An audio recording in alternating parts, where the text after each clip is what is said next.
सिर्फ परमात्मा से एक प्रार्थना कि इस जीवन को थोड़ा यूजफुल बना दो, और पूरे भारत में अपंगता मुक्त भारत का अभियान शुरू हो गया।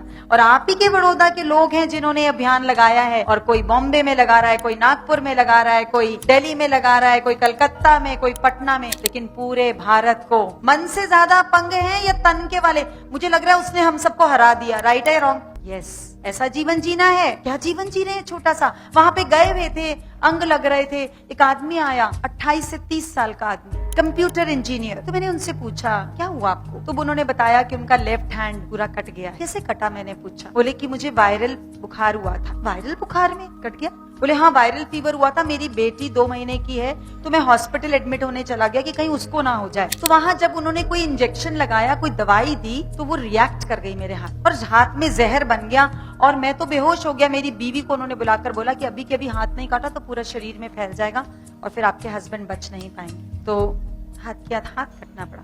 हाथ लेने आए थे, हमने कहा कोई बात नहीं, आप हाथ लीजिए। उसके बाद ऐसा ही वहां पर उन सब के लिए, आप लोग देख रहे हैं ना कि मैं वहां बैठी हूँ और सेशन चल रहा है। उसके बाद हमने उन सबका सेशन लिया। जब सेशन लिया तो बहुत सारी कहानियां बताई कि एक इंसान है जिसका नाम है निक विजुक। आप लोग देखना यूट्यूब पे खोलकर। उस आदमी के दोनों हाथ भी नहीं है और दोनों पैर भी नहीं है। कैसा होगा वो आदमी? एक स्क्वायर पीस, सिर्फ ऊपर गर्दन है और मुंह है, शरीर में इतना सा एक छोटा सा पाँव है। वो आदमी गोल्फ खेलता है, वो आदमी स्विमिंग करता है, वो आदमी लोगों की मदद करता है, वो आदमी देश भर में घूमकर बताता है जीवन में रोने का कोई मतलब नहीं है।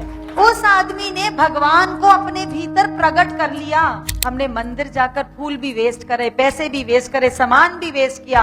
अगर परमात्मा यहाँ प्रकट नहीं हुआ तो मंदिर में प्रकट नहीं होने वाला है। वो जो आप लोग डांडिया खेलते नंगे पैर, क्योंकि पृथ्वी में इतनी शक्ति है।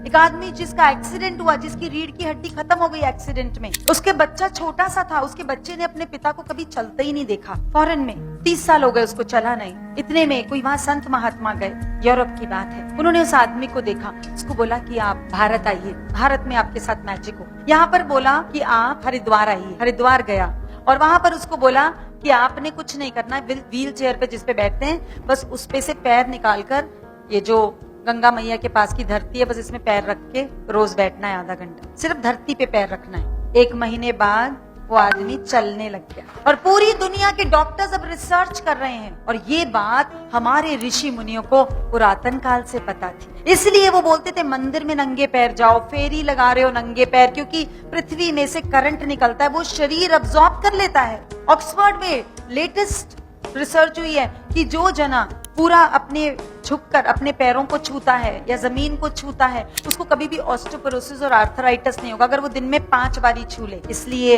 हमारी संस्कृति में नियम था कि बड़ों के पैर छुओ। बड़ों से आशीर्वाद के लिए नहीं, आपकी शक्ति में इतनी ऊर्जा आ जाएगी कि बड़ों का करंट आपके अंदर, उनके संस्कार आपके अंदर आ जाएंगे। आप अपनी जड़ों से जितना जुड़े रहेंगे, आपका वृक्ष उतना ही खुशहाल बनेगा। सारी साइंस है, विज्ञान है, लेकिन हम लोग को तो कूड़ा कचरा गिरने में और गिरवाने में इतना मजा आता है। जैसे ही हम किसी की बुराई करते हैं, यहाँ का करंट डिफ्यूज होता है, परमात्मा हमारे अंदर का नाराज हो जाता है।